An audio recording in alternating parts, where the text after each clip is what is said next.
ሸሚዙን አዛንፎ እንደዚህ የሚያረግ ጫማውንም በትክክል የማያስሩ ሰርጅኖች ትንሽ ሲቋጥሩም ችግር አለባቸው ይላል። በነገራችን ላይ የሙያ ፍቃድ ሲታደስ አሁን የምትለው ፓርት ይደረጋል። አንድ ሰው በ80 ዓመቱም በ90 ዓመቱም እንዴት ህክምና አገልግሎት ይሰጣል? ያላቸው ንቃተ ህሊናስ ምን ይመስላል ሲል ባንተ እይታ? ባለሙያዎቻችን ራሱ ከውጮቹ ጋር ሲወዳደሩ ሁልጊዜም የተመሰገኑ ናቸው። እውነት ነው። ፎር ዘ ሞስት ፓርት እውነት ነው። ሬጉሌሽን አት ዘ ኤንድ ኦፍ ዘ ዴይ ደካማ ነው የሚይዘው ይባላል በህክምና ውስጥ። ጉዳቱስ ምንድነው? ማህበረሰቡስ ምን ማወቅ አለበት? ስለዚህ ህክምና ስህተት አሜሪካ ላይም አለ፣ አውሮፓም አለ፣ አፍሪካ ውስጥ ኤቭሪዌር አለ። እኛ ሀገር ሰው ራሱን እንዲገድል ማነሳሳትም እንዲሞት መርዳትም ወንጀል ነው። እኔ አንተ እንድትሞት ልረዳህ አልችልም። አግዘኝ እባክህ እስቲ እቺን ገመድ አንገቴን ልታነቀው ላይ ከፍ አድርገኝ።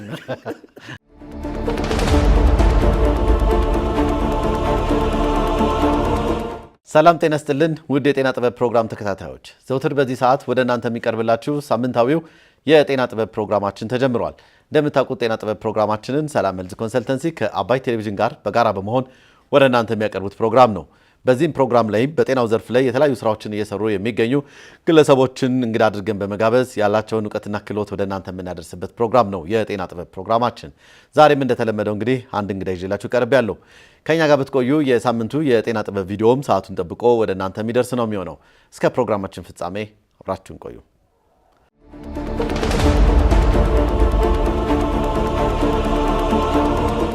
ተመልሰናል ተመልካቾቻችን። የጤና ጥበብ ፕሮግራማችን ተጀምሯል። እንግዳችን እዚህ ስቱዲዮ ደርሷል። እንኳን ደህና መጣ። እንኳን ደህና ቆያችሁ። ሰላም ነው? ሰላም ነው። ሁሉ አማን አለን ይመስገን። እንግዲህ በተለይ ከዚህ ከጤናው ዘርፍ ላይ ያሉ የህግ ሁኔታዎችን በማማከር ረገድ እንግዲህ ጤናው ዘርፍ ላይ ያሉ ሰዎች በርካቶች ያውቋል ብዬ ተስፋ አደርጋለሁ። በሌላም እንግዲህ በህግ አግባብም ብዙዎች ያውቋል ብዬ እንዲሁ አምናለሁ። ምናልባት ግን ይህንን ፕሮግራም እየተከታተሉ ለሚገኙ ሰዎች ለማያውቁ ሰዎች ራስን አስተዋውቀን ማንም በል ከየት ነው የመጣው ሙያ ምንድን ነው የሚለውን ነገር እኔ። እሺ አመሰግናለሁ። ስሜ ሱሌማን ሽኩታ ይባላል። ያው አዲስ አበባ ነው። የጤና ነክ ጉዳዮች ወይም ደግሞ ሜዲካል ሌጋል ይባላል። የዛ ሜዲካል ሌጋል አማካሪ መምህር እንደዚሁ አሰልጣኝ ነኝ። በዚህ ዘርፍ ላይ ወደ 17-18 ዓመት ሰርችበታለሁ። ይህንኑ ብቻ ነው የምሰራው በአክቲቪቲ ደረጃ ላይ አሁን በዚህ ሰዓት። ከዚህ በፊት በርግጥ የተለያዩ የመንግስት ቤት ላይም ሰርቻለሁ።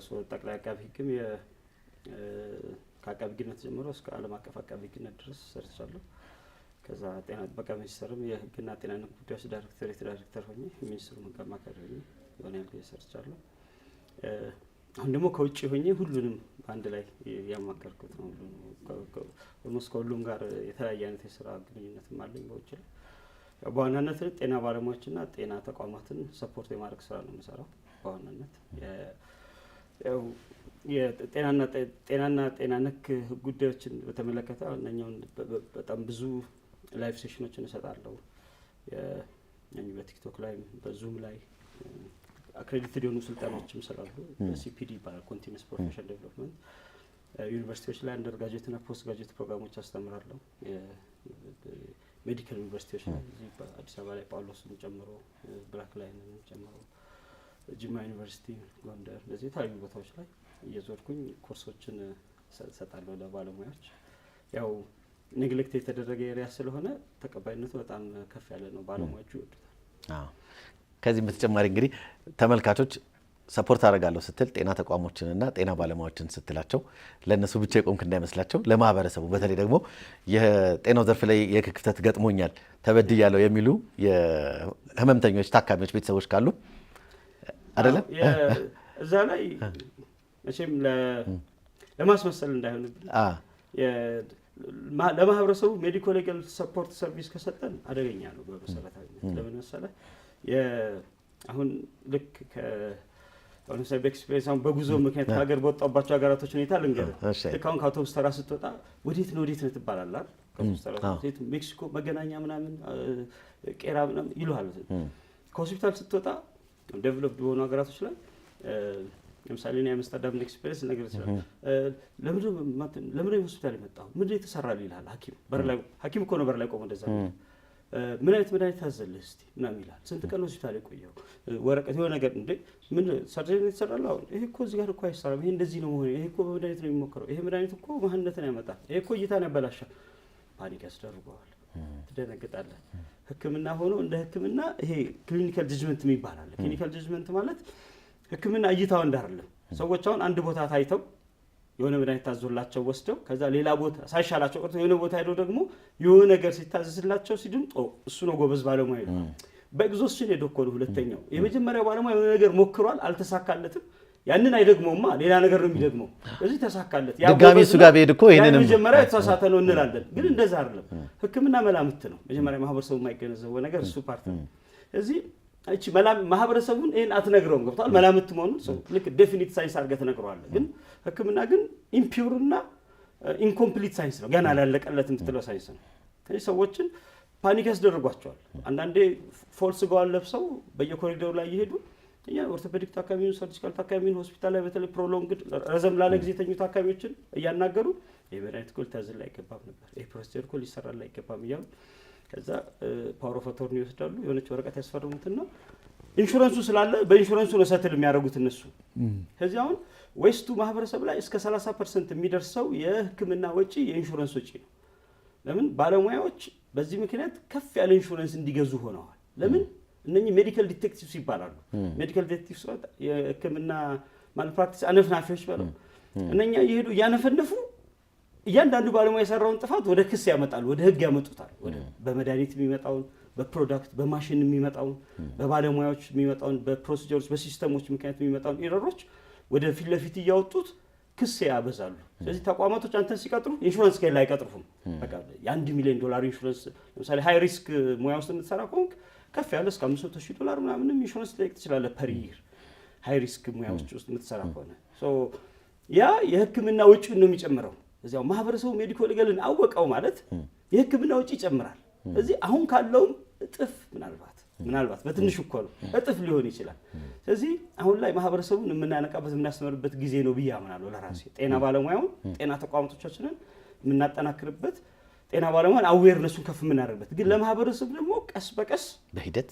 እየሰጠናቸው ነው አሁን የኔ ፔጆች ላይ ብትገባ ለምሳሌ አሁን የተለያዩ እንትኖች አሉ ስለ ለጤና ባለሙያ እኮ ግዴታውን ስነግረው ለማህበረሰቡ እኮ መብቱ ነው ማለት ነው አልቲሜትሊ ያው ዳይሬክት ፎከስ አይደለም ግን በተዘዋዋሪ ያገበራቸው በተዘዋዋሪ የሰራቸው ግን ወደፊት ደግሞ ኮል ሴንተር አሁን ሴት እያደረኩ ነው ሶማቲክ በዛ ኮል ሴንተር ግን ያገኙኛል ዞሮ ያ ኮል ሴንተሩ ለማህበረሰብ ነው መቼም ስፔሲፊካሊ ለተወሰነ ለኛ አይደለም መቼም ለተለቀ ሜዲካል ሊጋል ሰፖርት ሰርቪስ እንሰጣቸዋለን ሶ አሮን ምናልባት በፕሮግራም ላይ ማስታወቂያ ይሰራል ማለት እንደ ታርጌት ማህበረሰቡን ሜዲካል ሊጋል ላይ ታርጌት አድርገህ ከሰራ ኢንክሪዚንግ ኮስት ኦፍ ሜዲኬሽን ይኖራል ምንም በህክምና ወጪ ላይ እጥፍ ወይም ደግሞ ከዛ በላይ ጭማሪ ይኖራል ስለዚህ ማህበረሰቡ ላይ ሳይሆን ጤና ባለሙያና ጤና ተቋማት ላይ ማተኮር ይሻላል ወደሚለው አቋም ላይ ዘንበል ስለምን በጣም ጥሩ እንደው በዚህ ደረጃ ግን አሁን እንዳልከው የባለሙያውስ ግንዛቤ ምን ይመስላል አሁን ተቋማትስ በዚህ ደረጃ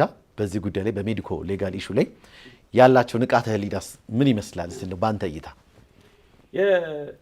መቼም ህግና አሁን መቼም አሁን መንፈሳዊ ህይወት ላይ ፈጣሪ የማታውቀው ነገር አይጠይቅም ተብሎ ይታሰባል ፈጣሪ ከእውቀት ጋር የተያያዘ ኃላፊነትን ይዞ ቢመጣው ህግ ግን ከእውቀት ጋር የተያያዘ አይደለም ባታውቅም ይጠይቃል ለምን የማወቅ ግዴታ አለብህ ይላል አልቲሜትሊ ስለዚህ ኖርማሊ እኛ እንደ ማህበረሰብ ጤና ባለሙያውን ሊሰራበት ሳይንሱን አስተምረናል ወይ ደግሞ ለአንድ ሙያ የሚያስፈልገውን ክህሎት አስተምረናል ግን ባለሙያውን ከታካሚዎች ጋር ስለሚገባው ግንኙነት ሊያደርገው ስለሚገባ ግንኙነት አይነት የስነ ምግባር ደረጃ ሊያከብራቸው ስለሚገባ ህጎች ግን ኦልሞስት ምንም ስልጠና አልተሰጠውም የለም ዩኒቨርሲቲ ኮርሶች ላይ የለም ኢቲክስ የምትባል ኮርስ አለች ያቺ ኢቲክስ ለዛም ሁለት ስንት ነው ስንት ክሬዲት ሁለት ክሬዲት አወር በቃ ከሁለትና ከአንድ በላይ ሆነ አይቻት አላውቅም 1 ሃወር 2 ሃወር ምናምን ይሰጣቸዋል በቃ አለቀ ከዛ እውቀትና ክህሎት ያለው ሰው ተገቢ ባልሆነ ስነ ምግባር መሀል ይቀሳቀሳል ማለት ነው ታካሚን እንዴት ማየት እንዳለበት በአግባቡ ያልተረዳ ባለሙያ እንድንፈጥር የሆነው በዛ ምክንያት ነው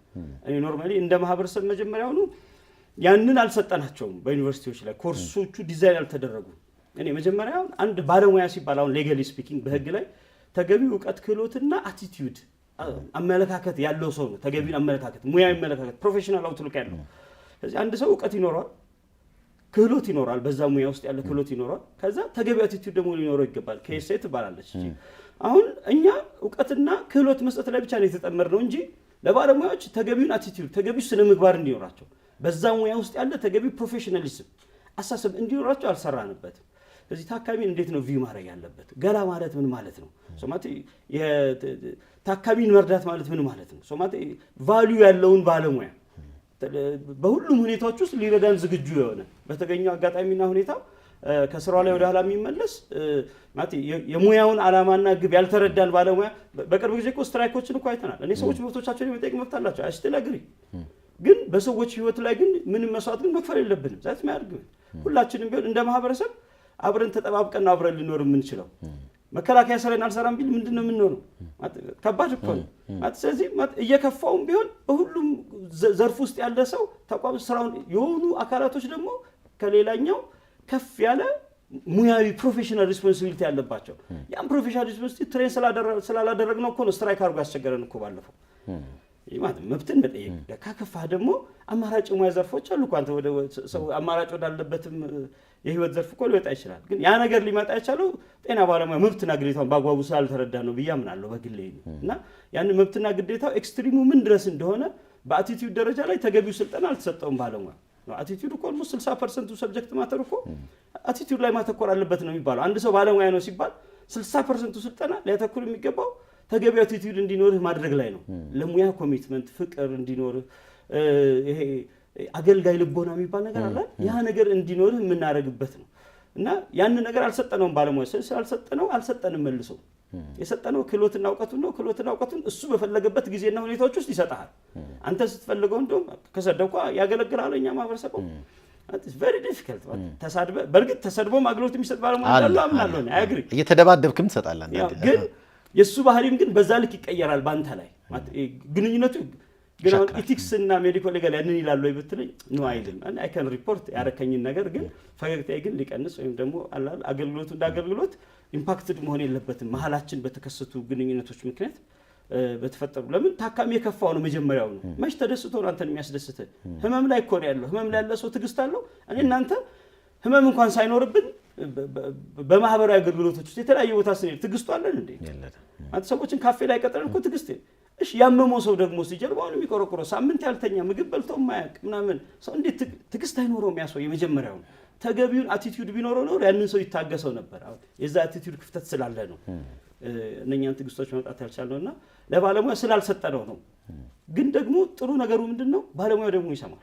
እውነት ማለት ብዙ ስለቆየበት ስላይ በጣም ይሰማል ባለሙያ። ያ ደግሞ ኦፖርቹኒቲ ነው፣ መልካም አጋጣሚ ነው። ስለዚህ ባለሙያው የሚሰማ ከሆነ ትነግሯል። ስለዚህ ኦፖርቹኒቲ ሆኖ ስላየሁት ነው ባለሙያ ላይ አተኩራለሁ የምልህም ጭምር። ለምን እየተቀበሉት ነው፣ ኮንተንቱን በጣም ይወዱታል። ትሬኒንጎቹን እንዲሰጥ ይፈልጋሉ።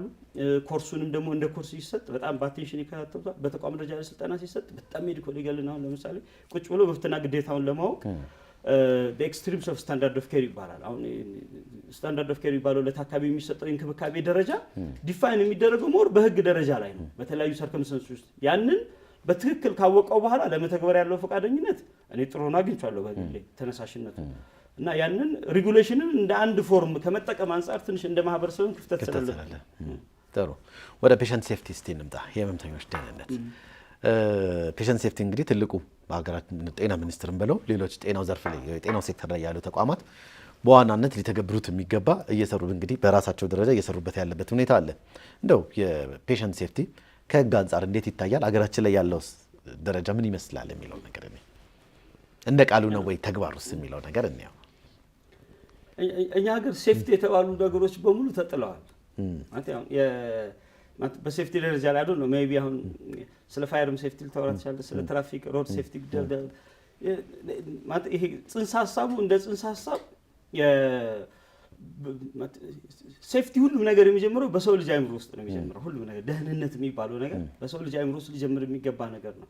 እኛ መጀመሪያ do we live safe ለምሳሌ መጀመሪያ ማለት ደህንነት ያለበትን ህይወትና ኑሮን መራ ለምን መሰለህ አልቲሜትሊ ሰዎች እንደ ምን ይባላል አሁን የሆኑ የተደረጉ ጥናቶች አሉ በነርሶች ላይና በሰርጅኖች ላይ የተደረገ ጥናት ነው። እነኚህ ጽዱ የሆኑ ነርሶች በጣም ጽዳታቸውን የሚጠብቁ ኒት የሆኑ ከ1 ኪሎ ግራም በታች ቦርሳ ኖርማሊ አሁን ለሴቶች ከ1 ኪሎ ግራም በታች መሆን አለበት ይላሉ። ባጋቸው ይዞት የሚንቀሳቀስ ካልሆነ እንደዚህ ነገር ያረጋል ሰበር አርጉ ይዘሎን ግረና ቅርጽን ያበላሻል። እንደዛ ጽዱ የሆኑ በቃ የሚያስፈልጋቸው ዕቃ ብቻ የሚይዙ ነርሶች ታካሚዎቻቸውም ሲታዩ ኒት ናቸው፣ ጽዱ ናቸው። ጽዱ ነርሶች እነሱ የሚያክሟቸው ጽዱ ያልሆኑት ነርሶች ደግሞ ትንሽ ኮተትም ነገር የሚያውዙ ደግሞ ታካሚዎቻቸው በማይረባ ረቢሽ ነገር ዙሪያቸው የተሞላ ጽዱ ያልሆኑ ታካሚዎች ከሰርጀሪዎች ጋር በተመሳሳይ የተደረገ ጥናት አለ። ለምሳሌ አሁን ትንሽ ቀበቶን ሲያስር በትክክል የማያስር ሸሚዙን አዛንፎ እንደዚህ የሚያደርግ ጫማውንም በትክክል የማያስሩ ሰርጅኖች ትንሽ ሲቋጥሩም ችግር አለባቸው ይላል። ሲሰፋ ማለት ነው። አዎ ሲሰፋ ኢቭን ከፓርኪንግ አንጻር ራሱ በአግባቡ ፓርክ የሚያደርጉ ሰዎች እና ትንሽ መስመር ጠብቀው ፓርክ የሚያደርጉ ባለሙያዎች አሉ። መስመር ጠብቀው ፓርክ የማያደርጉ ሰዎች መስመር የማይጠብቁ ትንሽ ስኮፕ ኦፍ ፕራክቲስ የሚባለውን ታውቃለህ። ድንበርን ጠብቆ መስራት ወደ ሌላ ድንበር እኮ እየገባ ነው ፓርክ ሲያደርጋል። ስለዚህ በሙያም የሌላ ሰው ድንበር ውስጥ ይገባሉ የሚሉ ጥናቶች ወጥተዋል። ሶ ይሄ አወር ዌይ ኦፍ ላይፍ ይሄ አኗኗር ዘይቤያችን ሙያችንን ኢምፓክት ያደርገዋል። ስለዚህ ሴፍቲ የሚለው ነገር በህይወት ውስጥ መምጣት አለበት ማለት ነው። ዌይ ኦፍ ላይፍ መሆን አለበት መጀመሪያ ደህንነት የሚለው ነገር። ስለዚህ አንተ የራስን ደህንነት የምትጠብቅ የልጆችን ደህንነት የምትጠብቅ የእናትን ደህንነት የምትጠብቅ እና አባትን የቤተሰብህን የጎረቤት የአካባቢህን ደህንነት የምትጠብቅ ስትሆን ነው የታካሚና የማህበረሰብ ደህንነት ልጠብቅ የምትችለው። አይ መጀመሪያ ሴፍቲ የሚለው ነገር እንደ ግለሰብ መምጣት አለበት ማለት ነው። ከዛ በኋላ ፔሸንት ሴፍቲ እኮ ተቋማዊ ነው። እስኪ በኋላ እንመጣበታለን። መጀመሪያ ባለሙያው እንደ ባለሙያ እንደ ማህበረሰብ ስንኖር ዱ ዊ ሊቭ ሴፍ ማለት መጀመሪያ ሴፍቲ የሚለው ነገር የህይወት አካላችን ነው ወይ የሚለው ትንሽ እዛ ጋር ጋፕ አለ። ሶ ለእናቱ ኬር የማያደርግ ባለሙያ ለእህቱ ወይ ደግሞ ለሰራተኛው ቤት ውስጥ ኬር የማያደርግ ባለሙያ ለልጆቹ ኬር የማያደርግ ባለሙያ ኦል ኦፍ ሰደን ድንገት ሆስፒታል መጥቶ ለታካሚ ኬር ሊያደርግ ይችላል እንዴ? አንላይክሊ ነው በጣም ስለከፈልነው። አንድ ሰው ውጪ ላይ ባለታክሲውን እየተሳደበ እየመጣ መንገድ ላይ አገልግሎት ሰጪ የተለያዩ አካላቶችን ትራፊኩን እየተሳደበ ምናምን የመጣ ሰው ኦል ኦፍ ሰደን ስራ ቦታ ላይ ገብቶ ታካሚን ያከብራል እንዴ? አያከብርም። ስለዚህ እንደ ማህበረሰብ ይሄ ዊ ዶንት ፕራክቲስ ሴፍቲ የሚለውን ነገር እንደ ማህበረሰብ ፕራክቲስ የማድረግ ችግር አለብን። ሶ ያ የህይወታችን አካል ዌይ ኦፍ ላይፋችን አይደለም። ግን ፔሸንት ሴፍቲ ፕራክቲስ የሚባለው ግን እንደ ፕራክቲስ እንወሰደው ከተባለ እኔ ኖርማሊ አለ ለማለት ይቸግረኛል። ግን ድግሱ ግን አለ፣ በየዓመቱ ይደገሳል። ፔሸንት የታካሚዎች የደህንነት ቀን ተብሎ እኔ ቁጥሮች የሚናገሩትን ነገር ስናይ ትንሽ ፔሸንት ሴፍቲ ለማክበር ራሱ ይቸግርህ ነበር ቁጥሮቹን ብታይ። ለምሳሌ አሁን በአሜሪካ ኮንቴክስት ብትወስደውን ፔሸንት ሴፍቲ ፕራክቲስን በተመለከተ አንድ ኢንስቲትዩት ኦፍ ሜዲሲን የሚባል ተቋም አለ። በ2011 ይዞት የወጣው ጥናት አለ። ያ በ2011 የዓለምን የኢረር ገበና አጋለጠ የተባለ ዶክመንት ነው። እዛ ዶክመንት ላይ አሁን አሜሪካ ውስጥ አሁን ሜዲካል ኢረር የህክምና ሰት ሰርድ ሊዲንግ ኮዝ ኦፍ ዴዝ ነው፣ ሶስተኛው ከካንሰርና ከልብ ህመም ቀጥሎ። ስለዚህ በጣም አቴንሽን የሚገባው ሰብጀክት ማተር ነው ማለት ነው።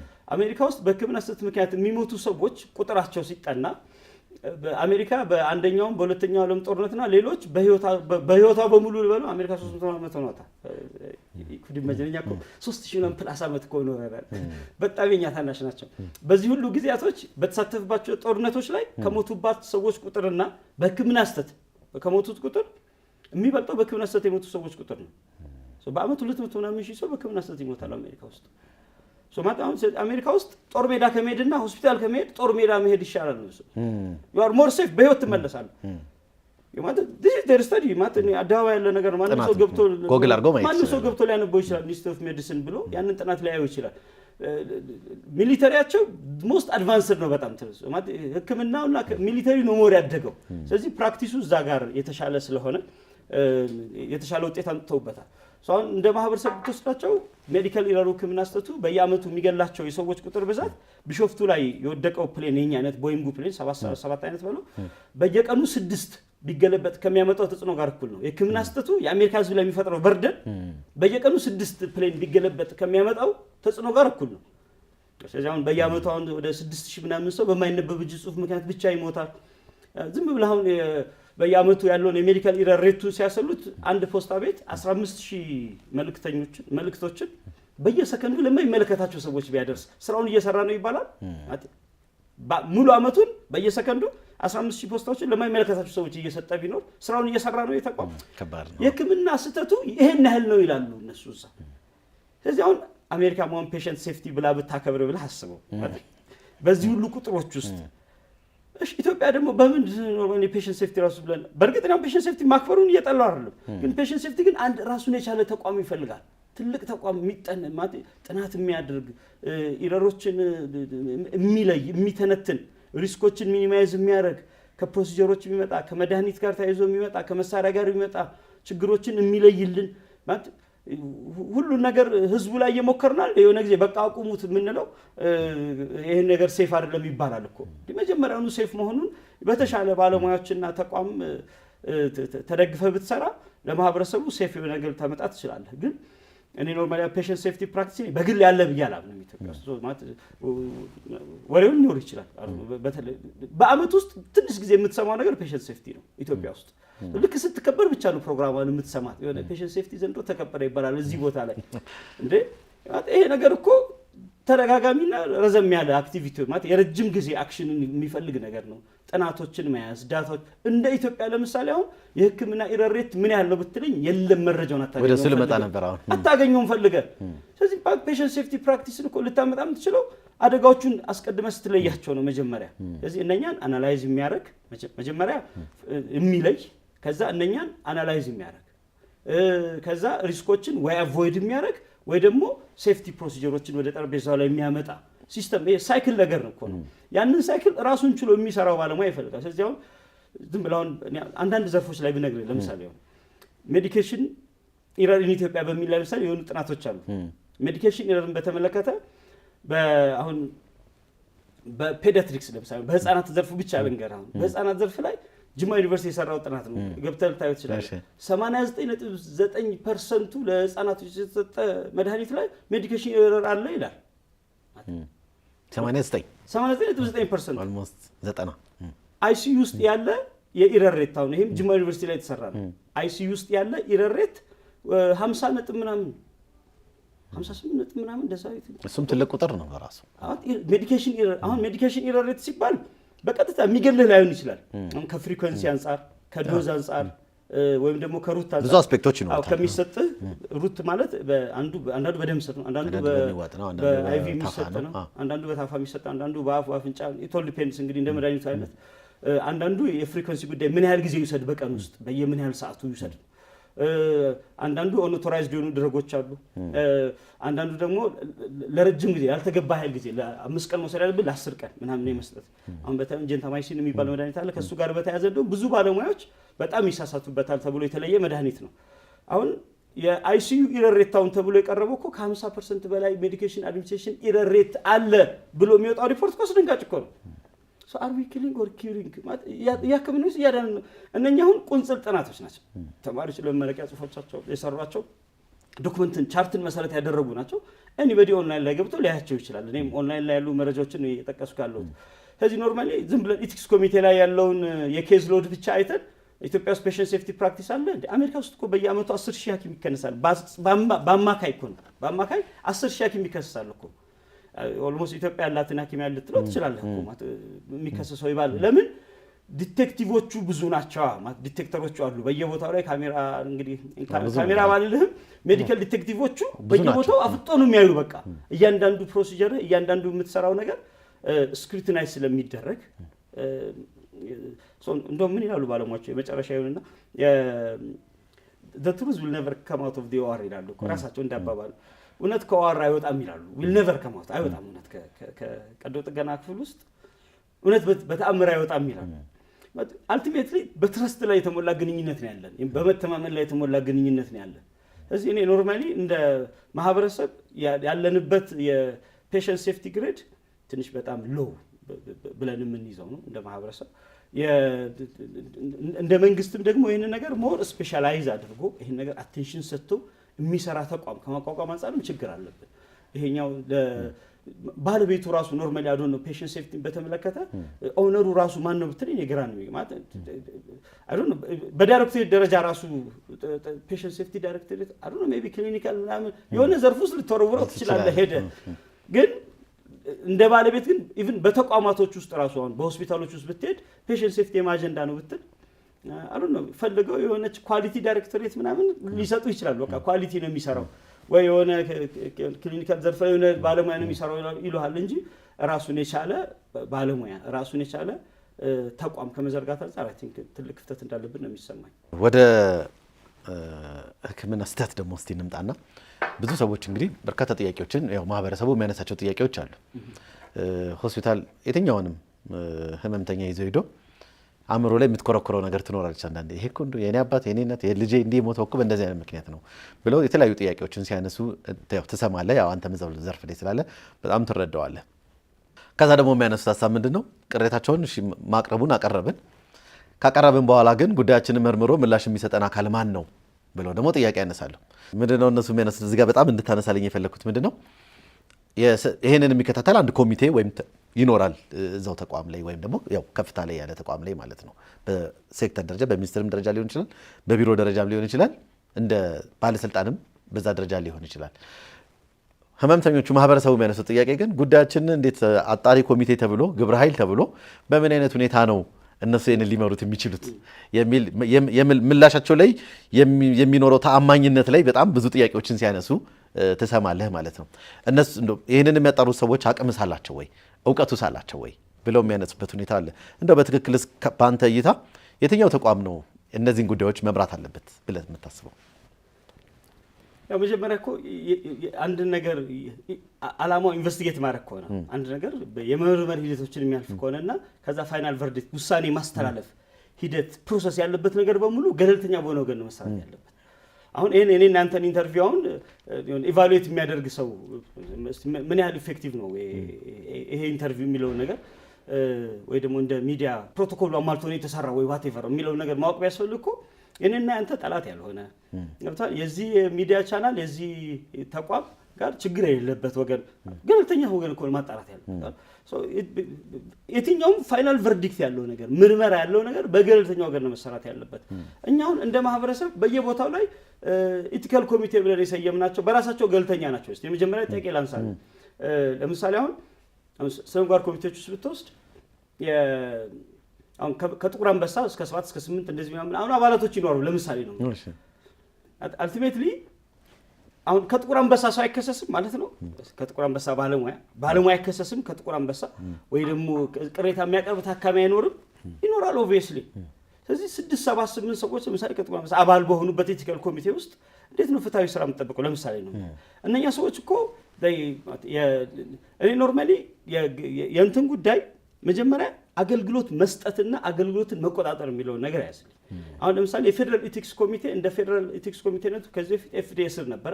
ኤፍዲኤ በአንጻራዊነት ጥሩ ተቋም ነው ብዬ አምናለሁ። ኢትዮጵያ ውስጥ የቀድሞ ኤፍኤም ሀካ የሚባለው ማለት ነው የኢትዮጵያ መድኃኒት ምግብ አስተዳደር ቁጥጥር ባለስልጣን የሚባለው የአካል የተሻለ ነበረ። አሁን ምግብና መድኃኒት ብቻ እዛ ሆነና የጤና ባለሙያትና ጤና ተቋማት ቁጥጥር ወደ ጤና ጥበቃ ሚኒስቴር መጣ ተባለ። ስነምግባር ኮሚቴም አብሮ ጤና ጥበቃ ሚኒስቴር ነው የመጣው። ጤና ጥበቃ ሚኒስቴር እኮ አገልግሎት ሰጪ ተቋምም ጭምር ነው። ለምሳሌ ጳውሎስ በሱ ስር ነው፣ አለርት በሱ ስር ነው፣ አማኑኤል ሆስፒታል በሱ ስር ነው፣ ጴጥሮስ በሱ ስር ነው። ዩኒቨርሲቲ ሆስፒታሎች ላይም የራሱ ሮል አለው እንደ ሀገር አቀፍ ባሉ ዩኒቨርሲቲ ሆስፒታሎች። ስለዚህ እነኚህ ቦታዎች ላይ በሚሰጡ ኬሮች ላይ ራስም አገልግሎት ሰጪ አለቆቹን ሿሚ በጀት በተለያዩ ነገሮች ኢንቮልቭ የምታረግ አሴም ታይም ደግሞ እዚህ ጋርም ደግሞ ባለሙያዎቹ ሲያጠፉ ደግሞ እጠይቃለሁ ብለህ ደግሞ እዚህ ጋር ኢቲክስ ኮሚቴ ባህል ላይ ደግሞ ራስን እንደ ሰብሳቢ የምትሾም ከሆነ እንዴት ነው የሚሆነው? ያ ኮንፍሊክት ኦፍ ኢንተረስት የጥቅም ግጭት አለው መጀመሪያው ነው። እዚህ እነኚህ ነገሮች ነቅሰው ምናልባት የሌሎች ተቋማቶች ውስጥ የሚከሰቱ ጉዳዮችን ልይና ልወስን ለመባባል ካልሆነ በስተቀር አሁን አዱና ኢቲክስ ኮሚቴ ላይ የገለልተኝነቱ ጉዳይ በጣም ኦቨርት ነው፣ በጣም ግልጽ ነው። አገልግሎት ሰጪና አገልግሎት ሰጪ የሆነ ተቋም እሱ ራሱ የራሱን ጉዳይ የሚሰጠውን አገልግሎት ኢቫሉዌት አድርጎ በውሳኔ ላይ ራሱን ጥፋተኛ ይላል ተብሎ ይታሰባል? ኦብቪየስሊ አይታሰብም በዛ መልኩ። አሁን ያንን አሁን በአዲስ አበባ ኢቲክስ ኮሚቴ ደረጃም ብትሄድ አዲስ አበባ ኢቲክስ ኮሚቴ ለምሳሌ አሁን የአዲስ አበባ አሁን ኤፍዲኤ ስር ነው ያለው። ለምሳሌ አሁን አዲስ አበባ ዘውዲት ሆስፒታል ራስ ደስታ በሱ ስር ነው ማለት ዩኒሚት ሚኒሊክ ሆስፒታል በሱ ስር ነው። ጥሩነሽ ቤጂንግ ዋቴቨር እነኚህ ሆስፒታሎች ውስጥ ደግሞ የሚከሰቱ ሜዲካል ማልፕራክቲስ ኤረሮችንም አይቶ የራሱን ባለሙያዎች ጥፋተኛ አይደል? እሺ ይበል ብዬ ልመነው፣ ግን እንደው ቢያንስ ፍሪኮንሲውን ይቆጣጠረዋል። ገብቷል? ለምን አልቲሜትሊ ካሳ ሊከፈላል በኋላ ላይ ጉዳይ ፍትሐ ብሔር ጉዳይ ምናምን ይዞ ይመጣል እኮ በኋላ። ስለዚህ ካሳው የሚከፈለው እንደገና ተመልሶ ከመንግስት በጀት ስለሆነ ያንን ነገር ፍሪኮንሲውን ላይ ቆጣጠሩት ነው እዛ ጋር ያለውን ነገር ማለት አገልግሎት ሰጪና ሲጀምረው ፎር ዘ ሞስት ፓርት በግል ዘርፍ ላይ ትንሽ አቴንሽን የመስጠት አይነት ነገር ትንሽ ኖርማሊ ይሄ ሬጉላተሪ የሚባለው ነገር ምሳሌ ጥቁር አንበሳ ሽንት ቤት ባይኖርና እዛ ጥቁር አንበሳ ፊት ለፊት ላይ ያለ ክሊኒክ ላይ ሽንት ቤት ባይኖር ሬጉላተሪ እኩል አያየውም። ይሄኛው መጣበታለሁ እሱም ቶለረንስ ሩም አለው። ለዚህ መጀመሪያውኑ ህግ ሁሉን እኩል አድርጎ ነው የሚያየው ማለት በሬጉሌሽን ደብል ስታንዳርድ መኖር የለበትም ነው። ሁሉም ሌጋል ፐርሰን እኮ ነው። ጥቁር አንበሳም ሌጋል ፐርሰን ነው፣ ተመዝግቧል፣ ፍቃድ አለው እኮ በፍቃድ ነው የሚሰራው። ሌሎችም ደግሞ በፍቃድ ነው የሚሰሩት። ስለዚህ the law should apply equally to all በተቻለ መጠን በርግጥ እንረዳለን፣ መንግስት ቤት ላይ ያለውን የሪሶርስ ግባት ጥረት እንረዳለን እኮ በዛ ምክንያት እንዝጋው እያልኩ አይደለም። ግን አገልግሎቱ ግን በተሟላ መልኩ ሊሰጥ የሚችልበት ትርጉም ግን ሁሉም ጋር ነው ለማመቻቸት መጣር ያለበት። ግን ደግሞ ሞር ካየነው ኢቲክስ ኮሚቴው ራሱ ሄልዝ ፕሮፌሽን ኢቲክስ ኮሚቴ ጤና ባለሙያ ሊቆጣጠር እንጂ ጤና ተቋማትን ሊቆጣጠር አይደለም የተቋቋመው። ሶማታ አሁን ህክምና ስህተት እንደ ህክምና ስህተት ከወሰድነው 80% እና ከዛ በላይ የሚሆነው ህክምና ስህተት የሚከሰተው በሲስተሙ ምክንያት ነው። አሁን ጥናቶች የሚያሳዩት እሱና አትሊስት እንደኛ ማህበረሰብ ያለው ሲናሪዮ ከዓለም አቀፍ ቁመና የተለየ ነው ብዬ አላምንም። ስለዚህ ብዙሃኑ ችግር ከሲስተም ጋር ተያይዞ የሚመጣ ከሆነ አሁን የባለሙያዎች ሮል የሚባለው ከ10 እስከ 15 ከ10 እስከ 20 ከፍተኛው ሬንጅ ያለው። ስለዚህ አሁን ባለሙያውን በመቆጣጠር ነው ሲስተሙን በመቆጣጠር ነው ሞር የተሻለ ውጤት ልታመጣ የምትችለው። ሲስተሙ ነው ችግሩ ያለው ሲስተሙ ላይ ነው እያለ እየነገረን ነው። ስለዚህ ግን የኢትዮጵያ የጤና ባለሙያ ስነ ምግባር ኮሚቴ የሚል ነው ያለው። ለምሳሌ የአዲስ አበባ የጤና ባለሙያ ስነ ምግባር ኮሚቴ ተብሎ የተቋቋሙት ሶማቴ ችግሩ ያለው ሲስተሙ ላይ ነው እየተባለ አንተ ነው ባለሙያ ላይ ብቻ ለምን ታተኩራለህ? ሲስተሙን እንደ ሲስተም ሊያስተካክልልህ የሚችል ቆንጆ ኤቲክስ ኮሚቴ ሳያስፈልገን ነበር። ሐሳቡ እኮ ነበር መጀመሪያ የጤና ባለሙያዎችም የተቋማቶችንም ፕሬሚሱንም የሚመለከት ኤቲክስ ኮሚቴ ነበር። በሆኑ ምክንያቶች ግን የተቋማቱ እንዲወጡ ተደርጓል ከውስጡ። ባለሙያዎቹም ብቻ ደካማ ምን ይባላል መሰለ ሬጉሌሽን አት ዘ ኤንድ ኦፍ ዘ ዴይ ደካማ ነው የሚይዘው ይባላል በህክምና ውስጥ። ኦል ዘ ክሪቲክስ ይላሉ ሁሉም ትችት ኢት ጎስ ቱ ዘ ፑር ኢንተርን ደካማ ባለሙያው ላይ ነው የሚሄደው። ፑር ኢንተርን ማለት ያልተመረቀ ተለማማጅ ሐኪም ማለት ነው። እንግዲህ 5 ዓመት 6 ዓመት አካባቢ እንደዚህ የደረሰ ባለሙያ ያወጥ አንዱ ወደ አንዱ ያስተላልፋል ገብቷል። ስፔሻሊስት የገፋው በኋላ ላይ ኢንተርኑ በቃ አንተ ጥፋተኛ ተብሎ ይቀበለዋል። በጤና ሙያ ውስጥ ያሉትን ወቀሳዎች በሙሉ ጤና ባለሙያ እንዲቀበለው ሆኗል። ግን የሲስተም አለ፣ የመድኃኒት ችግር አለ፣ የፕሮሲጀር ችግር አለ፣ የፕሮዳክቶች ችግር አለ፣ የታካሚው ራሱ ችግር አለ። ይህን ሁሉ ችግር እንደ ፔሸንት ኮንትሪቢዩሽን ይባላል አሁን በህጉ ላይ ይህን ሁሉ ወቀሳ ባለሙያ ብቻ እንዲሸከመው ተደርጓል። እኛ እንደ ማህበረሰብ ሰው ትንሽ ባለሙያን ብሌም ከማድረግ አንጻር ይሄንበት ኤክስትሪም ትንሽ ያሳዝናል። ተገቢ ነው ብዬ አላምንም። የቄሳር ለቄሳር አይነት ነገር መሆን አለበት። ጥፋቱን ለባለቤቱን መስጠት ያለበት ለባለቤቱ ካልሰጠው አይስተካከልም። አሁን ባለሙያን በመቅጣት ብቻ የምናስተካክለው የጤና ስርዓት የለም ኢትዮጵያ ውስጥ። ሲስተሙ ላይ መስተካከል ያለበት ነገር እያለ ለምሳሌ አንድ ተቋም ተመጣጣኝ ያልሆነ ታካሚና ባለሙያ ቢኖረው ፔሸንት ፊዚሽን ፕሮፖርሽኑ ተመጣጣኝ ካልሆነ ኦብቪየስሊ እዛ ሆስፒታል ላይ እኮ የሆኑ ታካሚዎች ተገቢውን ሕክምና እኮ አያገኙም። ለምን ጤና ባለሙያ ለማሽቀዳደም ይቸገራል። እዚህ ጋር አሁን አንዱ ራሱን እያመመው አንዱ ደግሞ እየደማ አንደኛው ደግሞ የሆነ አይኔን አመመኝ ብሎ ቢመጣ ቅድሚያ የምትሰጠው ለሚደማው ሰው ነው። ፕራዮሪቲ ትሰጣለህ። እዚህ ታካሚዎችን ለማሽቀዳደም የሆነ ጊዜ ላይ የሚደማው ራሱ ሰከንደሪ ሊሆን ይችላል እኮ ከሱ በላይ ከመጣ። ስለዚህ አሁን ፔሸንት ፊዚሽን ፕሮፖርሽን አሁን ከዚህ ጋር ተያይዞ የሚመጣ የሕክምና ስህተት ነው የሕክምና ጉዳት አሁን የባለሙያ ነው ልትለው። ስለዚህ አሁን ጤና ባለሙያዎችን የምንቆጣጠርበት አቅማቸውን ቼክ የምናደርግበት ለምሳሌ ጤና ባለሙያዎች አሁን በየአመቱ የጤና ምርመራ ማድረግ አለባቸው። ለምን ሆስፒታል ላይ ነው የሚሰሩት። ህመምተኛ ከሆንክ ለታካሚዎችን በሽታ ስታቀብል ልትኖር ነው። አንዱ እዚህ ጋር የማዳን ስራ ይሰራል፣ አንተ ደግሞ የመከል ስራ ትሰራለህ ማለት ነው የሚተላለፍ በሽታ ካለ። ስለዚህ አሁን ሙያ ፈቃዳቸውን ለምሳሌ ሲያሳድሱ የጤና ምርመራ ማምጣት አለባቸው ይላል አዋጁ። ግን ማንም ሰው ለዛ ነገር አቴንሽን አይሰጥም። ከኤችአይቪ ኤድስ ውጪ ሁሉንም የጤና ምርመራ ማምጣት ማድረግ አለባቸው አኑዋሊ ይላል። ያ ነገር የሚደረገው ኖርማሊ እነሱን ከስራ ለማባረር አይደለም፣ መዳናቸውን ለማረጋገጥና ከጤንነታቸው ጋር አብሮ የሚሄድ ስራ እንዲሰሩ ለማድረግ ነው። ከዛ ፊዚካል ይሄ አካላዊ ኢምፔርመንት ያለባቸው አካላዊ ችግር ያለባቸው የማየት፣ የመስማት፣ የማሽተት ቆይ አንድ ጥያቄ ጠይቃ አታውቅም?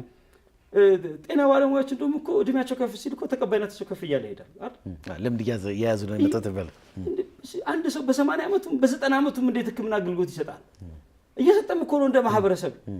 ጤና ባለሙያውን ሪታየር የምናደርግበት ስርዓት እንኳን የለንም እንደ ሀገር። እሱ አይደል ነው ሜቢ እንግዲህ በዚህ ነገር ጋር በተያያዘ ነው የሚመለከተው አካል አሰብት ደስ ይለኛል። እኔ ማለት ህክምና እኮ ከለር የመለየት አቅምን ለምሳሌ አይንህ ቢጫ ሆኗል አልሆነም ለምሳሌ ማለት ከለር የመለየት አቅም ይጠይቃል። የመስማት፣ የማሽተት ሴንስ ኦርጋኖች አክቲቭሊ መስራት አለባቸው። እዚህ ፊዚካሊ ሰውየው ኢምፔርመንት ካለበት ህክምና ስራውን እኮ በደንብ መስራት እኮ አይችልም። ስለዚህ ይሄኛው ኖርማሊ በወጣት ላይ ሊኖር ይችላል እኮ እድሜው ላይ በማንኛውም እድሜ ላይ ሊከሰት ይችላል። እያንዳንዱ ባለሙያ ተገቢውን ጤና ምርመራ አድርጎ ተገቢውን የአካላዊ ብቁነት ምርመራ አድርጎ ነው ወይ ስራ። ይሄ እኮ ይል የሚደረግ እኮ ነው፣ በየአመቱ ሊደረግ የሚገባ አቅምን ለምን በዛ ውስጥ አንተ ኢሜጂን በእይታ ደረጃ ላይ ቀይ ቢጫው ነው የሚታይ ከሆነ ቢጫው ቀይ ነው የሚታይ ከሆነ ብዙ ነገር ያበለሻሸ ነው ማለት እኮ ነው። የሙያ ፍቃድ ሲታደስ አሁን የምትለው ፓርት ይደረጋል።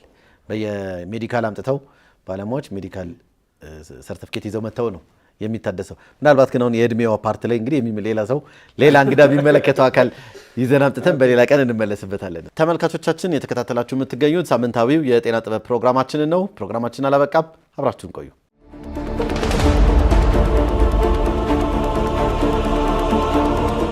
ተመልሰናል ተመልካቾቻችን። የሳምንቱ የጤና ጥበብ ፕሮግራማችን የተከታተላችሁ ትገኛላችሁ። ከእንግዳችን ጋር ያለንን ቆይታ እንቀጥላለን። መልካም። ስለዚህ እኔ ከዛ ፐርስፔክቲቭ አንፃር ከተገደ ትንሽ በዛ አሁን ለስራ በምንቀሳቀስባቸው አካባቢዎችና ቦታዎች ላይ ማናችንም ቢሆን ሆስፒታል ላይ ኢምፔርመንቶችን ማየት ኖርማል ነው። ከእይታም ጋር በቅርብ ጊዜው ላይ የተከሰተ ኬዙ ላላነሳ እችላለሁ። አንድ ቡቫክሲን እና ሊዶኪን የሆነ መድኃኒቶችን ኖርማሊ ፓኬጃቸው መድኃኒቶች ስለሚመሳሰል ከእይታ ጋር ተያይዞ መነጽር ተጠቃሚ ታካሚ ስለሆነች ከዛ ነገር ተያይዞ የተከሰተ ሜዲካል ኢረር ኬዝ ምናምን ነገር ሁሉ አውቃለሁ። የቅርብ ጊዜ ሲናሪዎች ኢቲክስ ኮሚቴ ላይ እኮ ተጠርቶ የራሱን እጅ ጽሑፍ ማንበብ ያልቻለ ባለሙያ እኮ አለ። የራሱን እጅ ጽሑፍ እንደውም እከሌን ጥሩልኛል እንደውም እሷ እጅ ጽሑፌን ታውቃለች ብሎ የሆነች ነርስ ስም ጠራ። እንደው እሷ የኔ እጅ ጽሑፍ በደንብ ታነበዋለች ብሎ እንዴ አንተ ዲስክሪፕት ያላረከውን እጅ ጽሑፍ ሌላ ሰው እንዴት እንዲያነብል ኤክስፔክት ታደርጋለህ? ኖርማሊ ፊዚካሊ ኮምፒተንት የሆነ ባለሙያ እንዲሰራ ከማድረግ አንፃር አይ ቲንክ ዛይራ ይሄ እኮ ማለት ባለሙያን እንክፈው አይደለም። ሁሉም ታካሚን ትርኢት የሚያደርግ ሰው ዊዝ ዲዛቢሊቲስ መሆን የለበትም ነው። እኔ ኖርማሊ እግር ላይኖር ይችላል፣ ችግር የለውም እኮ ተፈጥሯዊ ነው። ግን እግር የለው ሰው ሐኪም ከሆነ በቃ እግር የማይጠይቀውን ሕክምና በሙሉ መስራት ይችላል። አሁን ባለፈው የተነሳው አይነት አሁን ከሮቤል ጋር የተነሳው አይነት ችግር ያ ሂውማን ራይትንም የጠበቀ አይደለም። የጤና ባለሙያ የአንተ ኢምፔርመንቶች ግን እንደ ግል ያሉ ችግሮች ፔሸንት ሴፍቲን ኮምፕሮማይዝ ማድረግ የለባቸው ነው። የታካሚ ደህንነት አደጋ ውስጥ የማይከቱ መሆን አለባቸው ነው። ስለዚህ አደጋ የማይከቱ ቦታ ላይ እናሰራለን በቃ አልቲሜትሊ እና ዓላማው አሁን ይመርመሩ የሚለውና አካላዊ ደህንነታቸው ይታወቅ የሚለው ጤና ባለሙያን ከስራው ለመግፋት አይደለም። እውነት ነው። ያንን ኮምፕሮማይዝ ማድረጉ የታካሚን ደህንነት የማይነኩ ቦታዎች ላይ መድቦ ለማሰራት ነው። ጥሩ እንግዲህ በርካታ ጉዳዮች ኢቲክስ ኮሚቴን ባጭሩ ለመስራት እኔ በኔ እይታ ዋናው ጥያቄ እሱ ስለሆነ ኢቲክስ ኮሚቴን ገለልተኛ አካል ኦርጋን ኤጀንሲ ነገር ነው መሆን ያለበት። ገለልተኛ ኦርጋን የባለሙያዎች ሬጉላቶሪ በእውቀት ነው የሚሰራው። ስለዚህ እኔ አሁን በጨረር ሕክምና ዙሪያ ላይ ወይ በሰርጀሪ ዙሪያ ላይ ያሉ ነገሮች የባለሙያ ስራዎች ናቸው። ሶሳይቲዎችም አሉ በዚህ ነገር ላይ ከሶሳይቲዎች ጋር መወያየት፣ ከጤና ተቋም ጋር መወያየት፣ ከባለሙያዎች ጋር መወያየት፣ ከህዝቡ ጋር መወያየት። ከዛ ምን እናድርግ ስትለው ህዝቡ ራሱ ይነግርሃል። ለምን ኦልሬዲ ብዙ ኤክስፒሪየንስ አልፈንበታል። ለሆነ ሙያ ማህበራቶችም እኛ እሱን ስራ እንስራ ብሎ ጥያቄ ቀርቦ ነበር። የሆነ ያህልም ሄደውበታል። ግን እነሱን የማናምንበት ምክንያት አለ። ለምን እነሱም በባሽ በብዙ ነገር የተጠለፉ ናቸው። ትንሽ ከአቅም አንጻር ትንሽ የተገደበ ነው። ምናልባት የኢትዮጵያ የጤና ባለሙያዎች ማህበር ቢሆን ትንሽ ሞር ሳውንድ ያደርጋል። ግን ይሄኛው ግን ገለልተኛ ኤጀንሲ ነው መሆን ያለበት። ገለልተኛ የባለሙያዎች ስብስብ ነው መሆን ያለበት። ይሄ በአገልግሎት አሰጣጡ ላይ የሌለበት ደግሞ ከሁሉም ዘርፍ ደግሞ ያዘ ሜዲካል ሌጋል ባለሙያ የያዘ በውስጡ የሜዲካል ዲቴክቲቮችን በውስጡ ያለው የጤና ባለሙያዎችን በውስጡ ያለው ሜዲካል ሎ ግንዛቤ ያላቸውን ሰዎች ያለው እነዚህ ከፔሸንት ሴፍቲ ጋር ከኳሊቲ ጋር የተያዘ አዌርነስና ግንዛቤ ያላቸውን ባለሙያዎች በውስጡ ያቀፈ እነዚህ ማታውን ክሊኒካል ስራውንም የሚያውቁ ነን ክሊኒካል የሆነውን ነገር የሚያውቁ አሁን አንዳንድ ኢቲክስ ኮሚቴ ውስጥ የምታዩ ሰዎች ክሊኒካል ስራውን ከሰሩ 15 ዓመት 20 ዓመት ሆናቸዋል። ከሙያ ማህበር ነው የሚመጡት። አንዳንዱ ኤንጂኦ ላይ ነው ያለው፣ ሪሰርች ምናምን ላይ ነው ያለው። ግን ኢቲክስ ኮሚቴ ላይ ይሰየማል። ክሊኒካል ስራው ላይ የለበትም። እንዴት ነው ኢቲክስ ኮሚቴ አባል ነው የሚሰራው? የዕለት ተዕለት የሕክምና ስራውን እኮ ትቶታል። ያን የተወሰው እንዴት ነው ስነ ጋር ኮሚቴ አባል ሆኖ ሊሰራ የሚችለው?